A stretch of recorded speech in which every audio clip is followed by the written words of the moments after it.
All right. Well, welcome everybody to our January Austin Tableau user group.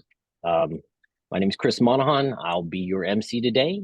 First of all, I want to thank everybody for joining us. I hope you all had a wonderful holidays and Happy New Year. This is a new year.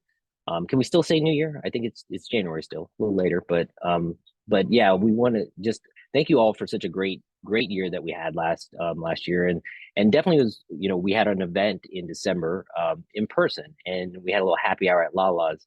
We had about 20 people show up. So for all y'all that were local in Austin that made the trip, we'll definitely do a lot more in-person events this year. So if you guys want to learn more about that, we'll be posting some details here in the future.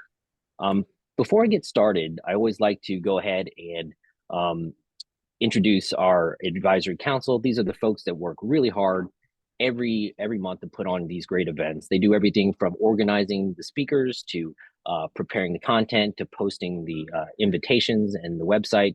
So thank you everybody that helps contribute every day. So if you guys are interested in joining, please reach out to someone on the advisory council. We're looking for folks that are interested in doing marketing or event planning, or if you just like networking and or maybe social media, reach out to us. We meet every other week and just for 30 minutes to prepare the events.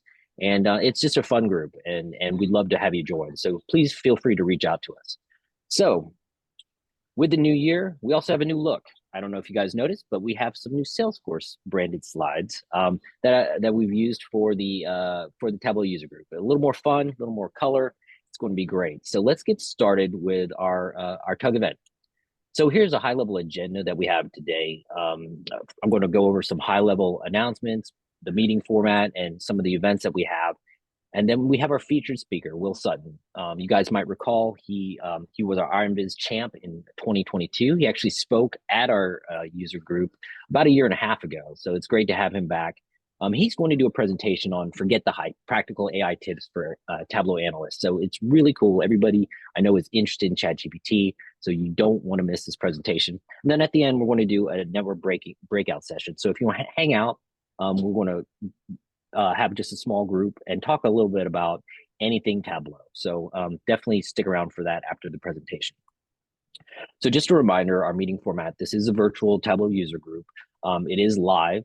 As you can notice, I'm actually broadcasting from a public library right now here in Austin. We did a Tableau event here for the state. And so that's why you see this background as well. But so everything is live. But we encourage you all to please turn on your video. If we'd love to see who's attended, but please observe Tableau etiquette. So yeah, see, I told you it's live. So please observe Tableau etiquette and mute when you're not speaking. We do want you to participate, so please put your comments and chat into the chat. And if you have any questions for our speaker, please save them till the end and send them to Homer, and he will go ahead and field those questions. All right, so let's talk about some announcements. We have some upcoming events in February. We have our Tableau user group that's going to be on February 8th. And that topic is going to be around row level security in Tableau. That's something that a lot of people often ask about. How do I secure my data? So that's going to be some tips and tricks on best practices on how to do that. We're going to have our March TUG on the 14th, and then we're going to do a hybrid as well in April. So that date and venue will be announced soon. Another big announcement is Tableau conference. Save the date. If you have not made plans, it's going to be on April 29th through the 1st, and it's going to be in San Diego. So it's a new venue, different from Vegas this year. Should be a lot different format. I'm looking forward to it. Please start making travel plans now if you're interested in going. And again, that's April 29th through May 1st. Speaking of Tableau conference, we have the IronViz qualifiers are closed. So they are going to be announcing here in the next week the top 10 winners. So check that out. Look for an announcement coming via newsletter or on the Tableau site. It's always interesting to see who the winners are, and we are lucky today to have Will as well, to a past IronViz winner. So one thing I also want to mention for those that are new, please join our Slack community. This is a great place for people to post questions. We put a lot of announcements as well as the invitations to our events. So please join the Slack community. Nicole will go ahead and put something in the chat there, a little link that will allow you to join. So you can go ahead and sign up today if you want. And with that, I will turn it over to Will. As I mentioned, Will is a Tableau visionary and an IronViz champ from 2022. He's currently a consultant at the Information Labs based out of the UK. And he's got a great presentation entitled Forget the Hype, Practical AI Tips for Tableau Analysts. So if you always wondered how AI and especially ChatGPT fits into being a data analyst, maybe in your processes or how you work that into your everyday job, Will is here to sort of clarify all that for us. So Will, I'll turn it over to you. Thanks very much, Chris. Let me share my screen. Is that all coming through? Yeah, looks good. Yeah, all good. Okay, everyone, I've been a long-term Tableau user, I think about 10 years. But last year I got really excited about ChatGPT and these new AI tools. I produced a lot of different content, worked on a lot of different projects over the year, and what you've got today is everything I learned from 2023.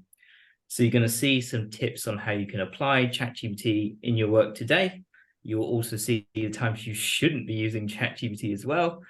And lastly, you'll be seeing where ChatGPT actually lives up to the hype.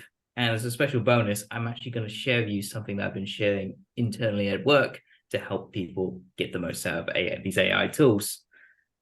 So let's get underway. So 2023 came out and ChatGPT came, and there was a lot of hype out there back in the day.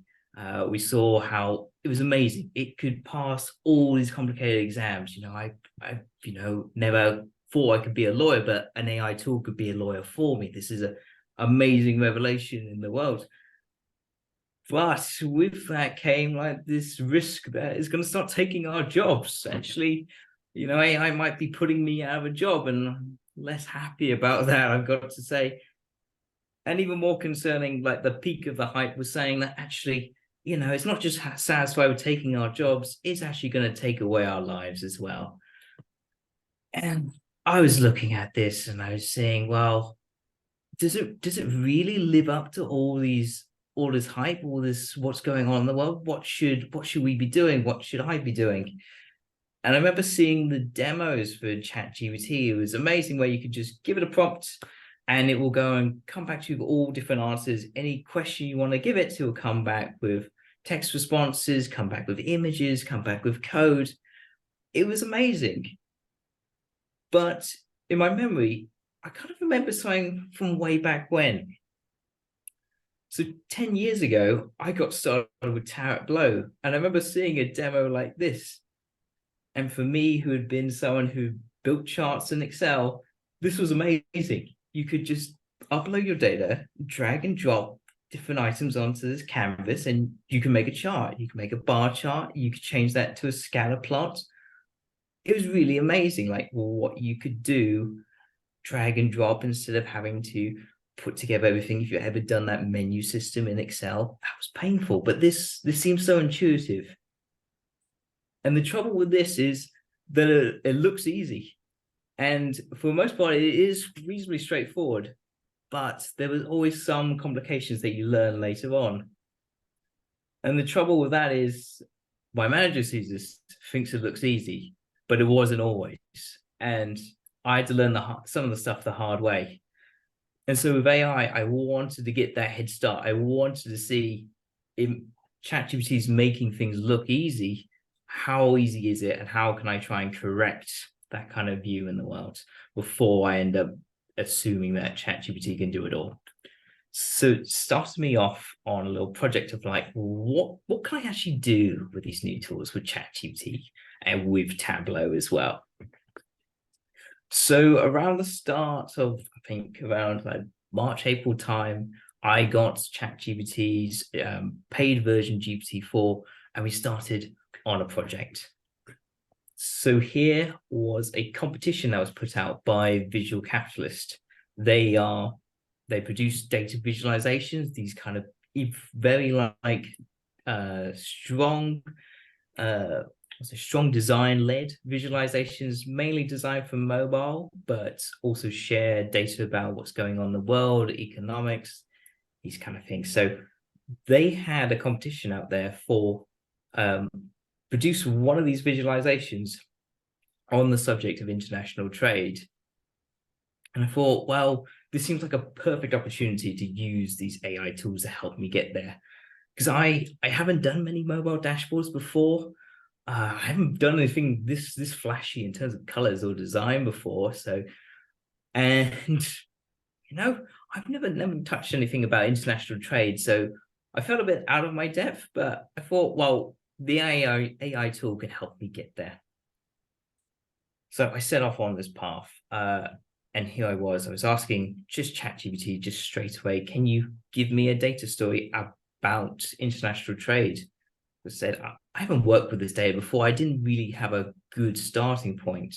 So I got it to come up with some stories for me. And here's what came back. So these were quite nice little trends and changes over time. It shifts and exporters, importers, they all look really good to me, like ideas that really hadn't sparked with me at all. And I looked over these. I found the one I wanted to do. Thought, let's go for the commodities. This seemed something quite relatable to me. Think about gold, think about diamonds, gemstones, all those precious metals and materials out there. I thought, this is so relatable in our lives. I thought that's something I can really dig into here. So I had my little scope of where I was going to work. I started working with ChatGPT to try and help me flesh out a story within this sort of commodity space. So I had my week, and after the week, I came back with not one, but 2 visualizations.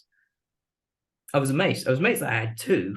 And these are things I hadn't really done before. So I was quite happy to see different style of work being created. So I have one here on the left about pearls, looking at the demand from the natural and the cultured. So different ways of creating pearls and how the demand is different across different parts of the world. And then looking at diamonds, and aptly put, diamonds are a Belgian girl's best friend. This was all about the amount of diamonds contained within one country for about relative to the population. Okay, so what I learned a few things from just this process in itself was that ChatGPT really helpful for just coming up with ideas. As you saw there, I didn't really have a good idea where I wanted to start, but immediately I could ask ChatGPT. I then got several ideas come back to me, and I found a starting point from there. Next, it was the text objects in here. So I really struggle with titles, really struggle with trying to simplify text down. What I could do here was say, hey, ChatGPT, I'm doing a visualization about pearls. Can you give me 5 titles, 5 puns, 5 compelling descriptions about this visualization? And this is where I found the title Shell Shock, which I thought was quite nice. And that helped me really get over some of the issues I have in terms of creative writing to start with. And lastly was breaking into new styles of charts or things I hadn't really done before. So on the left, what you have here, this diamond shape, the diamonds itself, that's an image I've taken from Midjourney. I was using that to create me a little image of diamonds. How this works is it actually has it is a bar chart being overlaid onto this this image. What the bar chart is actually in reverse, so the bits that are blacked out, that's the actual bars being shown, but it makes it look like the bar line here or shape is the actual value shown in diamonds, which I thought was quite nice. A technique I hadn't really done before. And then on the right, I had this kind of idea of if you're going to do pearls, maybe you could do a string of pearls. So I had ChatGPT, we tried to work out how to position these different circles and then divide them by the area in half. Looking at it, I don't think it entirely got it right. Sometimes this one is meant to be 75%. This here doesn't look like 25%, but essentially it was something different that I was doing that I hadn't really done before, thought I could be comfortable doing without an AI tool. So this was nice. These were some of the nice things that you could do today. So starting off like sparking new ideas today. And I felt really confident about this because I didn't just have one entry for this competition, I had two. So I was really eager to see what was going on. And so Visual Capitalist announced their shortlist. I was there waiting and saw the entries come in and these look really cool, but where's mine? Neither of them made it into the shortlist. So, what's going on here? Well, it obviously tells me that the AI has done something wrong here. Somebody's gone up here that hasn't quite made the cut. So is this AI tool all it's cracked up to be? But I was still interested in these visualizations. I looked over them and in fact found this one called Out of Africa. So this visualization went on to win the contest.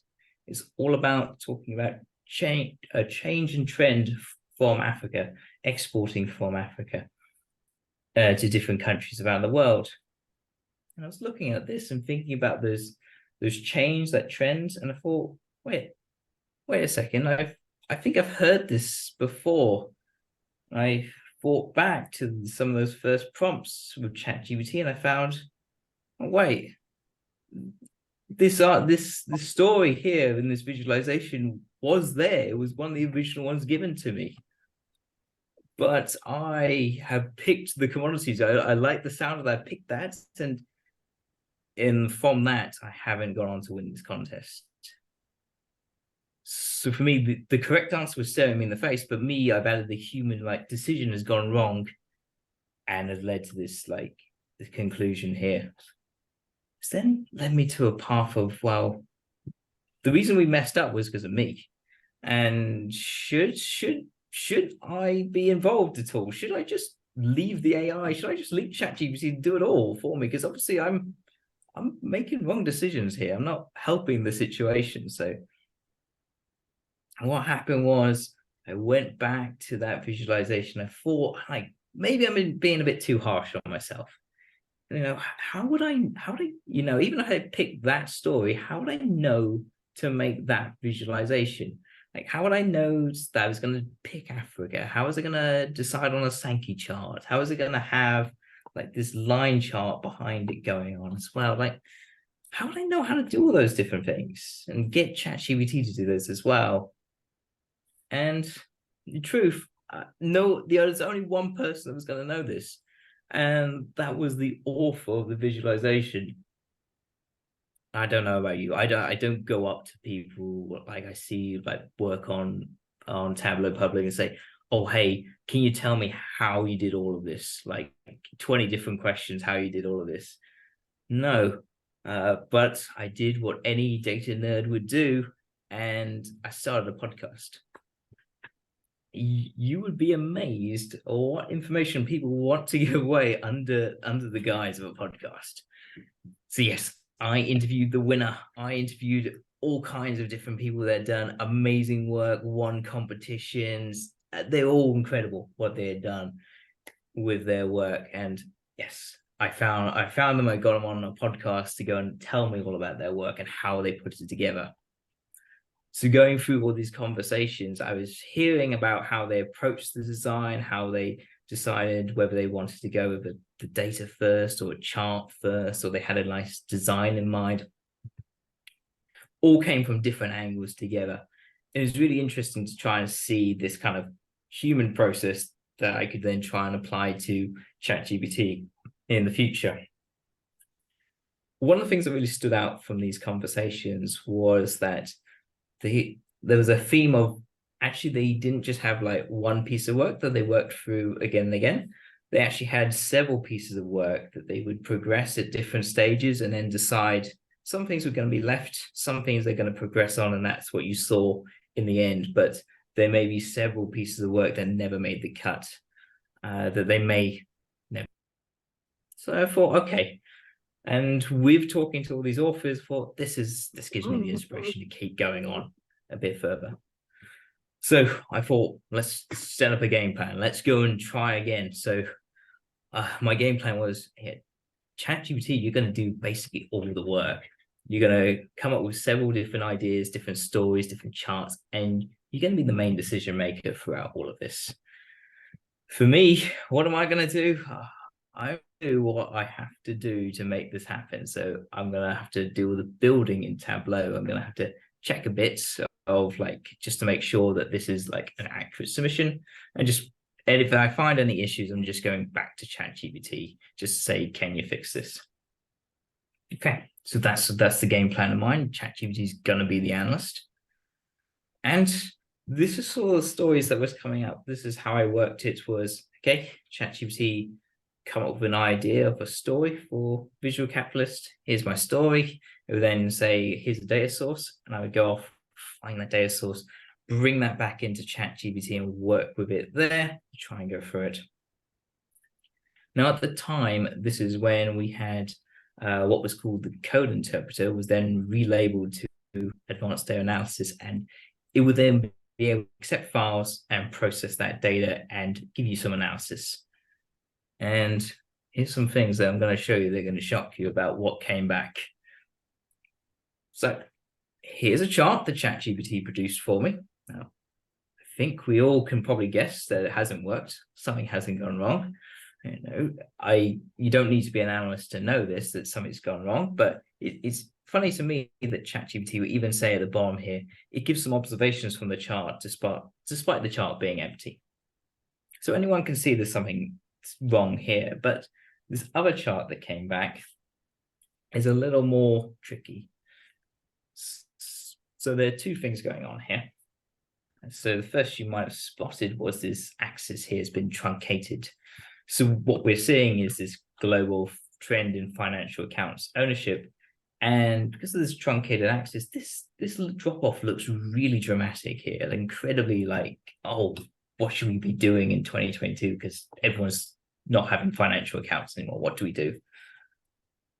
So truncation makes it look more dramatic. But the second thing that's going on here is that there was actually very little data reported in 2022.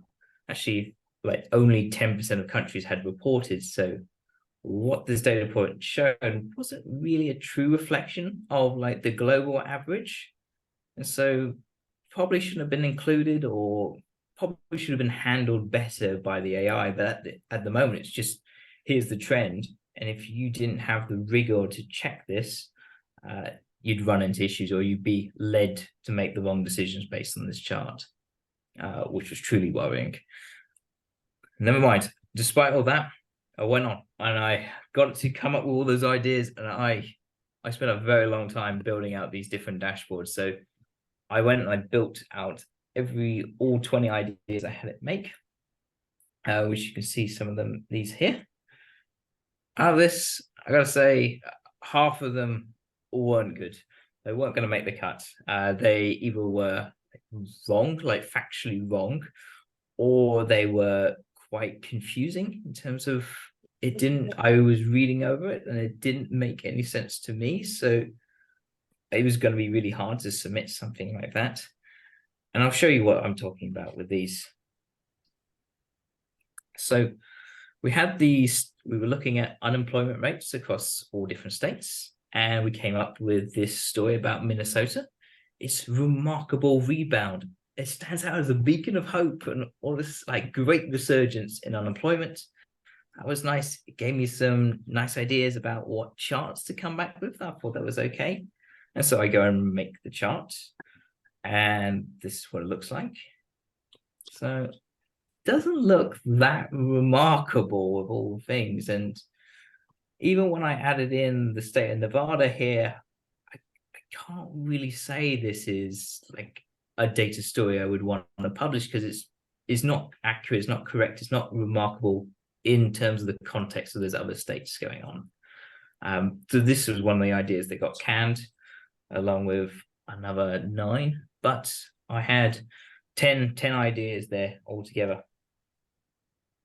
So this is where I found the issues. So when I got ChatGPT to be the analyst, it just didn't have those skills to sort of stand up. It really lacked the sort of, it's going to go and produce a story without really having done the analysis behind it in enough rigor to say, to not be misleading in this case. So it really lacked those skills.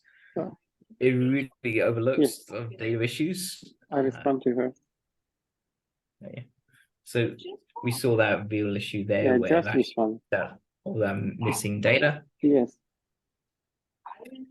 And then lastly, Yeah, I the got one that I'm really in hit a me. meeting, but I already respond to her. Okay. Thank you. And the last one that really hit me was how incredibly dull that was. Like an entire day of me just mechanically building out charts. There's no analysis process. I just knew here's my title, here's my story, here's my data. I need to go and build like an area chart. I need to go and build a map. I need to go and build a bar chart. Incredibly dull. Yeah, like a whole day just spent doing that, and it was the worst. But never mind. Throughout all these like personal pain I've been through, I had those 10 ideas at the end of this. I thought, can some of them go on to be submitted, can be accepted by Visual Capitalist? And from the 10, I got it to work out, ask it, what did it think was best 3 visualizations? And then we go and work on those with the time we had left. And so we came back with, we came back with these 3 visualizations. So looking at investments, looking at cash payments changing, economies changing. I like these. These were like different. So one was very chart led here. They got it to say, here's a core diagram, what data would work well, what visualization would work well here. I got it to, this one was quite nice in terms of change in trend from payments. And last one, like exploring different like changes in different economies, depending on their wealth. I thought, well, these all look quite nice, and I submitted them off to Visual Capitalist. And then I took a few weeks, and then I heard back from Visual Capitalist. In the meantime, I had like a lot of good feedback from the community. I was feeling good, but no, they all failed. They all didn't meet the criteria for different reasons. Say didn't meet the audience. They had done something on this recently, just wasn't their style. I was really gutted by this. I thought we had it, but no, all that pain and suffering I'd been to was for nothing in the end as well. And so I took a step back. I thought I'll do what those authors told me, those visualization creators that I interviewed. I'll say, let's go and put out those visualizations I made and see which one I liked the most or what spoke to me in all of these. So I sat down, I spent a bit of time looking over these visualizations, what I liked, what I didn't like. And I realized that these weren't the ones I liked. I remember I liked this visualization. So I had made a visualization of a community project called Data Fam Con, which was all about Agatha Christie novels and essentially the murders that were happening there. So with this project, I had this an idea that I was based on a novel. Let's try and just make a book cover to like as a visualization to represent like the history of this. So what we had here, this sort of bar chart, kind of stacked bar, almost represents the sections, the different types of murder, and then having a little breakdown of more ways that these murders have happened. And for me, I like this one the most from what I used with AI because I've used images here for Midjourney to really try and elevate this visualization. And when I look back, these were quick to make. These were good quality, like much better quality than I could make.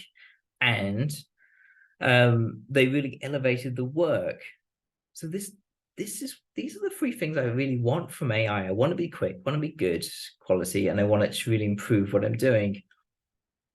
So I thought about, well, what can I do? How can I find those bits of AI that AI does really well and just focus AI doing that, and I can focus on the other parts? So it took me down this path of like understanding where it did fully live up to all the impressive things that I've seen from it. And for this, I started a little challenge series on YouTube. So this was understanding, okay, I've got a challenge for the day of like, how can I use ChatGPT to go and accomplish this task?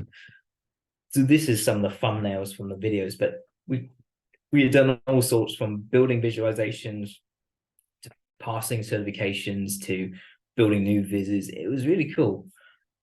But from these, I found out like 3 areas where ChatGPT really lives up to the best it can do at the present moment. So I wanted to share those with you. And this is all also informing a lot of what I'm doing in 2024.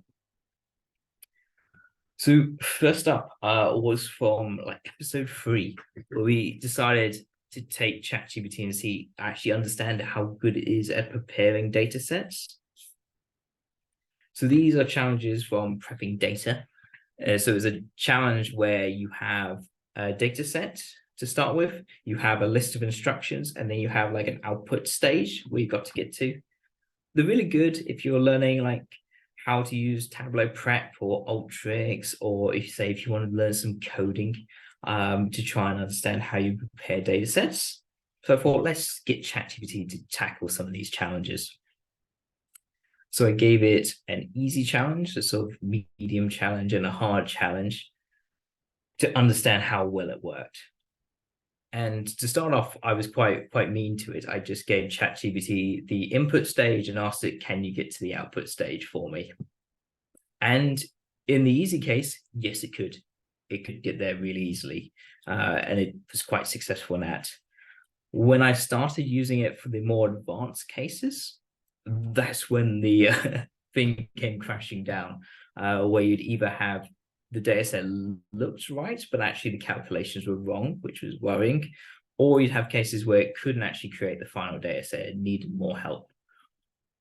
And so what I found was that if I was to give it the list of instructions, like the simple steps of how it would go from like A to B in terms of the data sets, then we could get there. We could actually build, it could actually get there and complete these tasks consistently and efficiently. So this idea, if I knew I wanted to get from A to B, but I could work out the steps I would need to do, like small enough steps, the AI could help me get there. That was really interesting for me to actually say, well, maybe the task is too big for it to do. Can we break it down smaller and smaller? Okay, so that was one thing that came back to me. Next thing was, this is when we were actually building charts in Tableau. So new charts. So this was building Venn diagrams. So you might have seen these in the past, like on Tableau Public, where people have, say, created 2 circle shapes and sort of put them together. They're not quite accurate. What I wanted to do is say, could we build a more accurate version of that? So for this, there is code behind that where you can actually go use code packages to create the Venn diagrams in this kind of shape, or Euler diagrams. So I thought, can we take the code from that and then create coordinates for that and then put that into Tableau? An amazing thing is that ChatGPT works so well with code. And what I've realized is, because it can actually go and verify the code, it can run the code, so it can actually verify its answer that it gives back to you. It's very effective with producing code very efficiently. So here that I was using it to do some R code. I've done Python before in that last challenge, but you can also absolutely use it for Tableau calcs. Even here on the right side, you've got doing fixed LOD calculations very nicely formatted as well. Just copy and paste, put that into Tableau. So that was really good signs there as well. Sometimes you might have like asked it questions about Tableau sometimes, and it might have a little bit harder time understanding, producing a good answer, because it can only verify based on what it knows, which is a slight issue.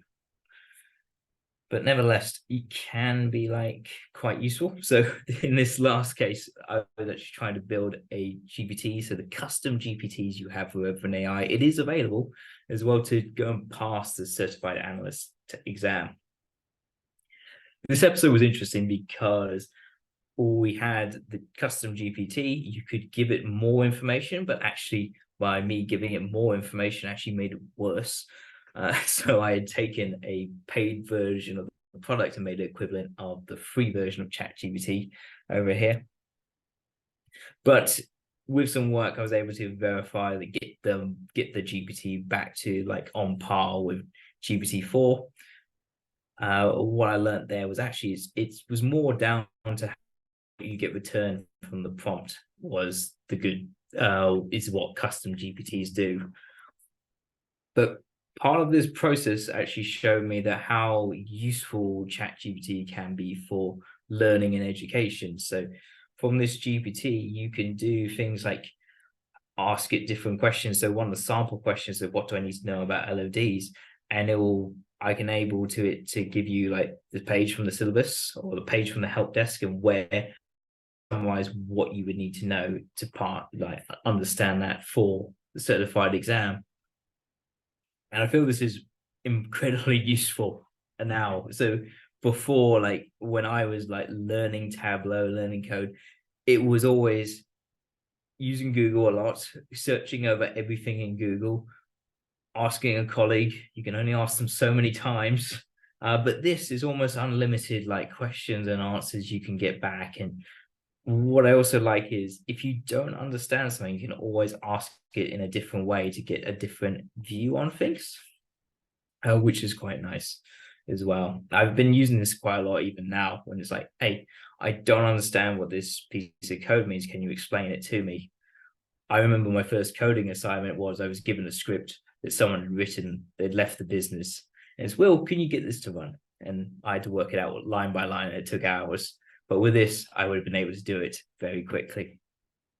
So it's really useful for learning. And it's kind of these sort of three things combined have brought me on to what is a like new initiative that I've been doing in my office at the moment. It's called Python Charmers. It's a new program that I've been putting together for folks at work. Is I feel with this like this AI tool, it's an incredibly like powerful time to be able to learn how to code.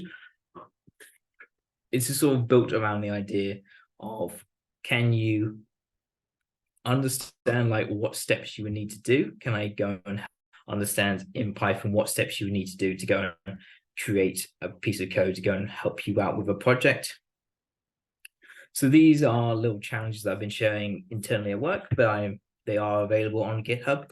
They are available here for people to go and use themselves. So these are little lessons I've put together to help you as like a data analyst go and be able to pick up Python and use that in your day-to-day work. So that is Python Charmers. I will go drop links to that afterwards so you can go check that out. But yeah, I'd really highly advise if you ever wanted to learn coding, this is a fantastic opportunity. Fantastic like piece of software to try and help you get there. Okay, so been on a lot of different journalists going somewhat where we've been. So this is sort of my emotional scale of how I feel about ChatGPT and Tableau. Let's go and like flesh out where we've been. So things I don't like. That ChatGPT should not be a data analyst. If anyone in your organization or manager thinks it can be a data analyst, please give them a demonstration of what it can do and why it shouldn't do it, and what the implications are if they were to take decisions on this. It's not good there. I've also had other troubles with it in sort of data analyst space where initially it's not very good at recommending what charts to do. It would say initially, until I gave it here's a list of all other charts to do, it honestly would be giving me, oh, why don't you do a line chart? Why don't you do a bar chart? Why don't you do a line chart? I mean, those are valid chart choices, but sooner or later they are a bit dull, and sometimes you need a bit more creativity to break through. But yes, you will still absolutely need to be a data analyst, and your company will still need to have data analysts. They should not be replacing this with an AI at this stage. So please help fly that flag wherever you are. So, but the stuff I like, let's get a bit more in the stuff I like a thing. So this sort of minor help here and there about understanding text elements for me. Those were really good. being able to break into like new areas or experiment a bit with charts, ask it how I could do certain things were really fun. I did want to highlight one other AI tool. So often a limitation with ChatGPT is it just gives you a load of text. You don't know where it's come from or why it's come from certain places. So at the bottom here, I mentioned Perplexly, which is another AI tool, which again is like AI ChatGPT, but it gives you the links of the sources it's gone through. So it's like a more advanced version of Google. So if you go and search for like same sort of question you would have for Google, if you put it into Perplexly, you would get a ChatGPT-like answer to it, but you'd also get those links as well. So you can go and verify where it's come from. Okay, so what brings me great joy about the two? Yeah, all the coding stuff that I was having like issues or bugs with at the time. As I was saying, if you ever want to learn Python, if you want to learn SQL, if you want to learn R, if you're just having issues with some Tableau calculations, this is an amazing tool for helping out with those. I mean, honestly, it's really changed what I do with code, and it's made it so much more useful and approachable and shareable with other people. Like, for example, one of the things I'll do is if I've got my Python script or my SQL script written, I can give some of that code to ChatGPT and ask it to explain what it is, or to write like a README so I could go and share that with someone else. That's sometimes really helpful. Again, don't put in like confidential things to these AI tools, but for my like personal projects, these are quite good for helping me write those comments, write READMEs, share that work with everyone else in the world. So here it is. This is sort of like a whole year's worth of work in a nutshell right here. So appreciate your time with me here today. I want to share these three things. I will dump some links into the chats. I've got some QR codes there. So if you want to go join in with the Python challenges, they are there. If you want to see how those YouTube videos went, the AI challenge series with ChatGPT, that's in the middle. And if you'd like to follow along with what I've got coming up next, because there will always be more stuff, I'm over on LinkedIn. That's where the majority of my stuff will be going out. But that is a wrap for me today. I know we see a few things in the chat. Do we have any like questions for me? Well, yeah. Thanks, Will. Yeah, I did have a question.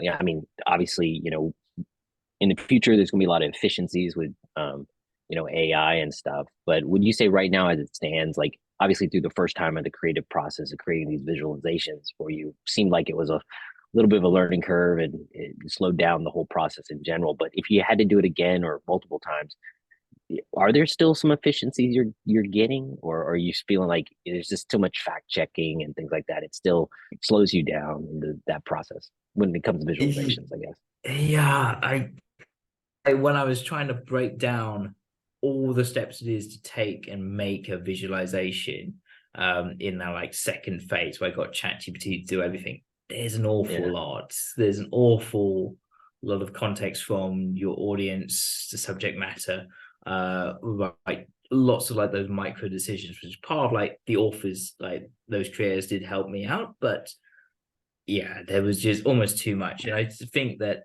sometimes that ChatGPT really lacked that level of creativity sometimes to make things visually. I know it's got like the image like DALL-E 3 now, but I've used those tools to try and make visualizations or get it to understand visualizations. Like actually on LinkedIn, there is a blog post I wrote of where you can give Midjourney an image and you can get it to describe it. So I gave it some visualizations and got it to describe it. And then when it describes it, you can get it to remake it as an image. And Midjourney is wild in terms of what creativity goes down like too far. And then ChatGPT is like almost too safe in terms of what it puts out. So there seems to be like sort of like a happy middle ground where I think a human really works well to take person's needs, context, and bring a bit of other creativity to that. It's not saying that ChatGPT can help with this. It's just when you put the AI in charge, it just, okay, boom, make a bar chart, do this, do that. And yeah, there's a little bit more that needs to be done. Yeah. Well, Homer, were there any questions from the audience, or did you have any questions? I don't see any questions in the audience, but I'd have a question.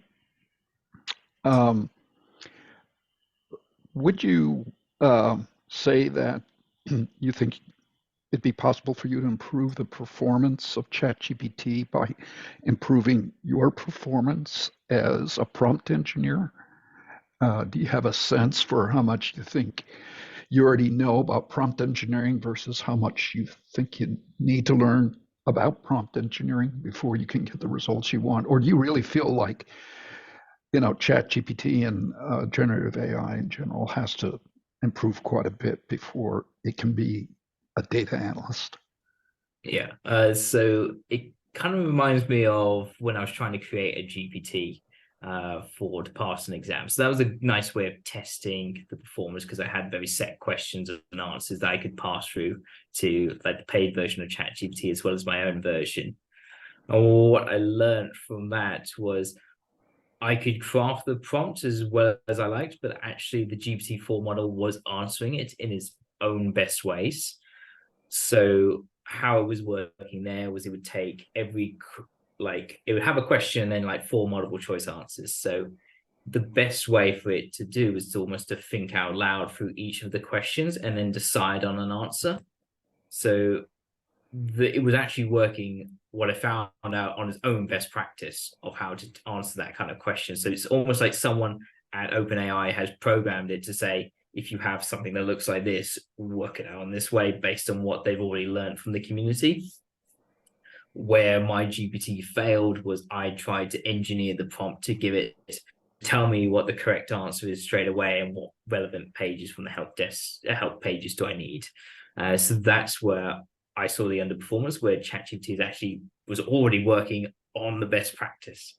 So what I found there, despite giving it more information, I couldn't really get any substantial changes or improvements on the actual model performance beyond GPT-4. I mean, you might get some slight improvement, but you weren't going to suddenly see like GPT-5 or GPT-6 or something like substantially better. Certainly. So I think with your prompt engineering, you can probably get more consistency in your answers or more like standardized formats that you might want. Maybe a little bit of improvement, but not like a massive leaps and bounds. That's what I found. And I've tried many different prompting methods over the time. So. Yeah, this is interesting. And I'm thinking as you're talking, forgive me for that. But let's say you took a different approach. When my kids were in high school and they were taking the SATs, they both took a prep class. And the methodology they were taught is called LSA, which stands for the least sucky answer. And so it's a process of elimination where you compare the answer to the question and you look for all the detractors from each of those answers. And the one that has the fewest detractors is actually the correct answer, because they never give you the correct answer. They only give you the least sucky answer, which is the correct answer. Have you tried or thought about taking an approach like that, where ask ChatGPT to take each of these 4 possible responses, compare, and talk about, ask it to give the how well it answers that question and where does it not answer the questions? Yeah, so in those cases, that's the approach he was doing, the least sucky. So we would go through the question, understand like each of the possible outcomes, and then decide based on that what it thought the right answer was. There were some questions where, in all cases, they all failed, and that was more down to the ambiguity of the question or the fact that there would be some like technical point in Tableau, which is, how like sometimes you're making a table in Tableau and it tells you, it was asking whether this should be applied across pane, down pane, across table. I mean, this is a really tough one. If you have Tableau open, you can just double check it, and that's what anyone would do. But because it can't do that and it relies on what's been written and what's available to it, it couldn't get the answer on any of these cases. So, right, because like you said, you have to try and see what happens. Yeah, it is a very specific question to what data they on screen. So it's very challenging in that sense. But yeah. But you know, in the same time, this is actually encouraging that what it's saying is that the data analyst job, particularly the one that does visualization, is going to be more difficult to replace than even, for example, a lawyer's job. And there's some jobs that are like immediately at high risk, like content creators for social media, particularly mediocre short form content creation. Those people are history. You know? maybe a good I don't know. But I feel like there's always like an element of a human wants to hear from a human, not a robot. Like if you've ever called up like a home, like a services to get help with something, you go through that machine of, we don't want that. We want to speak with a human at the end of the day. So I feel there is still an awful lot of room for a human to have their own initiative and idea. And you could then use the AI tools to make that happen. So you could still be a very human-led project, which is what I'm saying, rather than being like, AI is going to do all of it. It may not have to say that as well. In this age of AI, I'm still astounded by how bad chatbots still are. I go through this every day and I say, oh my gosh, I hope you're not using AI because you way overpaid if you did. Yeah. Well, cool. Homer, any other questions? No, that's all I had. But very interesting topic. AI is near and dear to my heart, and I hadn't actually explored it in the terms of applying it to Tableau because I haven't really thought of it as code, but in the sense it is code. Have you tried, like, let's say you're trying to do something and you just can't get it to work. Have you tried submitting the code to ChatGPT and say, what problem I'm trying to make this happen? What's wrong with my code? Have you tried any of those experiments? No, like all the time. Like well, what is your experience? It's usually quite good for spotting what the issue is, especially if it's something like Python code that it can go and verify itself. Then it's fantastic. You do occasionally run into some issues with prompting. And what I found sometimes the best approach is sometimes you can just start a new prompt and start again from scratch, and it sometimes will work it out, which leaves me a bit of confidence of like whether it is always like hit and miss. But the code is like a big winner for me at the moment with ChatGPT. But that's a good point. That a lot of people don't realize that you can take the exact same prompt and submit it multiple times and get different answers. Or sometimes you can just give it like a different approach, a different start, maybe like someone was explaining straight into it. But it will be very interesting in the future when like more advancements come out from Tableau. I know there was some features coming up or like plans for like having able to programmatically build workbooks. I feel like that could be amazing. That could be cool. If you can then say, here's how I go and build a workbook. Can you go and add like a bar chart to this or scatter plot or something? I don't know. It could be really interesting as well. Yeah, and in spite of its shortcomings, I will say to everybody, if you don't start looking into generative AI and using it in your work, your competition will. So don't put it off. Yeah, that's fair. You'll be left in the dust. Yeah.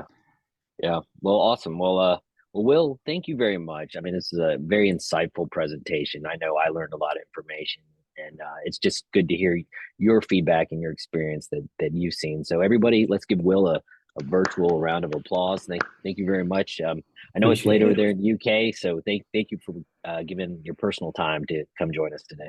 Hopefully we'll see you again really soon. Yeah, I'll be back. Don't worry, just give me the call and I'll be back. All right, awesome. We'll take you up on that. All right, well, thank you. All right, guys. Well, that was great. I think right now what we're going to do is transition over to our network breakout session. So For those of you that have not done this session before, it's just a smaller group. We ask if you would like to hang out on the Zoom. We'll go ahead and give people a chance to log off if they don't want to join. And what this session is really a chance for us to do a little bit of networking. We do some introductions, and then we ask everyone to, if they have a question, to maybe go ahead and present it to the group, and we all take turns sort of giving our feedback or our recommendations. So I'll go ahead and open the floor. So let me stop sharing. If you guys want to go ahead and share your screens or video, if you're in the group now, I'll go ahead and turn off our recording as well.